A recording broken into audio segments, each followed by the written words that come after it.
모두 가족 여러분, 오늘은 금요일입니다.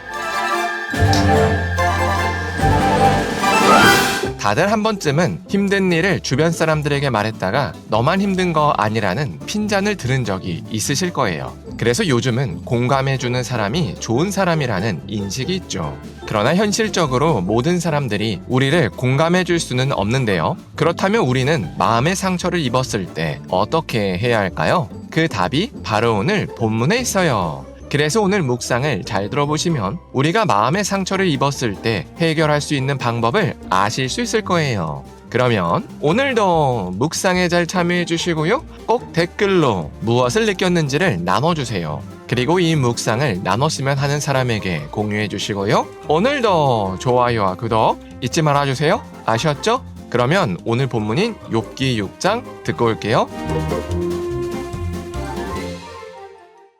제6장. 욥이 대답하여 이르되 나의 괴로움을 달아보며 나의 파멸을 저울 위에 모두 놓을 수 있다면 바다의 모래보다도 무거울 것이라. 그러므로 나의 말이 경솔하였구나.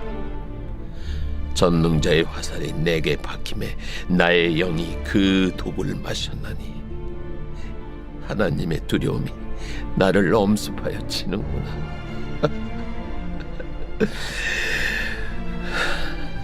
들나귀가 풀이 있으면 어찌 울겠으며 소가 꿀이 있으면 어찌 울겠느냐. 싱거운 것이 소금 없이 먹히겠느냐. 달게 알 흰자위가 마시겠느냐. 내 마음이 이런 것을 만지기도 싫어하나니 꺼리는 음식물같이 여김이니라. 나의 강물을 누가 들어줄 것이며 나의 소원을 하나님이 허락하시랴.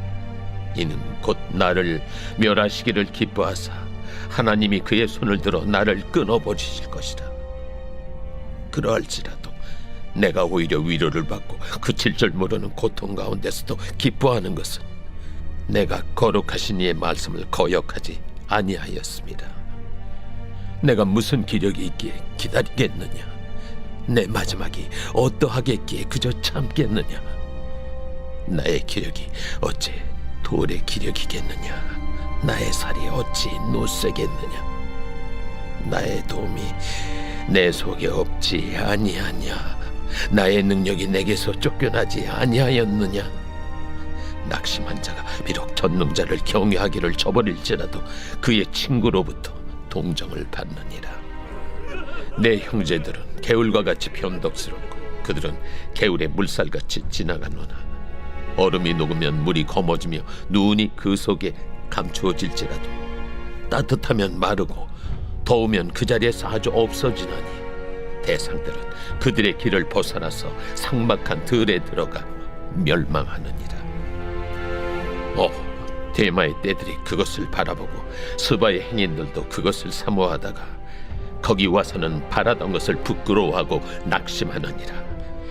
이제 너희는 아무것도 아니로구나. 너희가 두려운 일을 본 적 겁내는구나. 내가 언제 너희에게 무엇을 달라고 말했더냐. 나를 위하여 너희 재물을 선물로 달라고 하더냐. 내가 언제 말하길 원수의 손에서 나를 구원하라 하더냐. 폭군의 손에서 나를 구원하라 하더냐. 내게 가르쳐서 나의 허물된 것을 깨닫게 하라. 내가 잠잠하리라. 옳은 말이 어찌 그리 고통스러운고 너희의 책망은 무엇을 책망함이냐. 너희가 남의 말을 꾸짖을 생각을 하나 실망한 자의 말은 바람에 날아가느니라. 너희는 고아를 제비 뽑으며 너희 친구를 팔아넘기는구나. 이제 원하건대 너희는 내게로 얼굴을 돌리라. 내가 너희를 대면하여 결코 거짓말하지 아니하리라. 너희는 돌이켜 행악자가 되지 말라. 아직도 나의 의가 건재하니 돌아오라. 내 혀에 어찌 불의한 것이 있으랴. 내 미각이 어찌 속임을 분간하지 못하랴.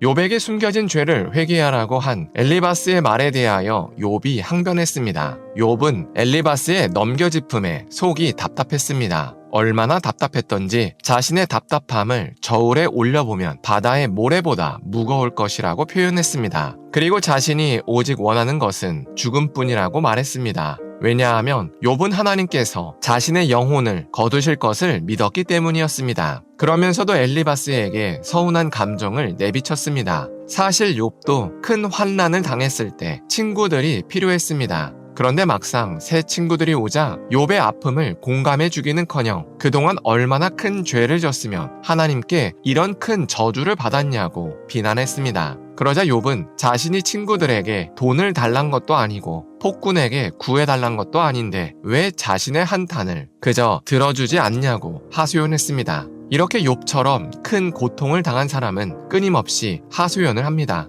왜냐하면 내면의 상처가 너무나도 깊기 때문입니다. 그리고 그 상처의 깊이만큼 하소연은 끊임없이 반복됩니다. 그러면 상처를 입은 본인은 모르지만 주변 사람은 무척이나 괴롭습니다. 왜냐하면 상처 입었던 사람이 상처를 받았을 때 느낀 악한 감정과 분노를 끊임없이 뿜어내기 때문입니다. 그래서 대부분의 사람들이 오늘 본문에 나온 엘리바스처럼 행동합니다. 왜냐하면 그 하소연을 듣기가 너무나도 괴롭기 때문입니다. 그래서 이제 그만해. 이 정도면 충분하잖아 라고 말합니다. 그만큼 상처 입은 자의 하소연을 듣는 건 고통스럽습니다. 그래서 심리상담사들이 돈을 받으면서 그 하소연을 듣는 게 아닌가라고 생각합니다. 그런데 아무나 1시간에 7, 8만 원씩 하는 상담을 꾸준히 받을 수 있는 게 아닙니다. 그리고 마음의 상처는 반드시 영적인 문제를 동반하기 때문에 사람의 위로와 공감으로는 근본적으로 상처가 해결되지 않습니다. 그러다 보니 상처 입은 사람들은 대부분 아무도 자신의 마음을 몰라준다며 외로움을 호소합니다. 그러나 우리에게는 이미 최고의 상담가가 있습니다. 그분은 바로 우리의 아버지가 되시는 하나님이십니다. 하나님은 몇 시간을 상담해도 값을 요청하지 않으십니다. 언제 하소연을 해도 귀찮아하지 않으십니다. 그리고 상처로 인한 악한 감정을 아무리 뿜어내도 우리를 핀잔하지 않으십니다. 오히려 우리가 그렇게 길고 깊게 기도하면 할수록 인자하시고 사랑이 많으신 하나님은 우리를 꼭 안아주십니다. 그리고 사탄 마귀가 상처라는 사슬로 우리를 꽁꽁 메어둔 영적인 결계를 끊어주십니다. 그래서 하나님께 우리의 상처를 들고 나가면 우리도 모르는 사이에 이미 상처가 치유되어 있습니다.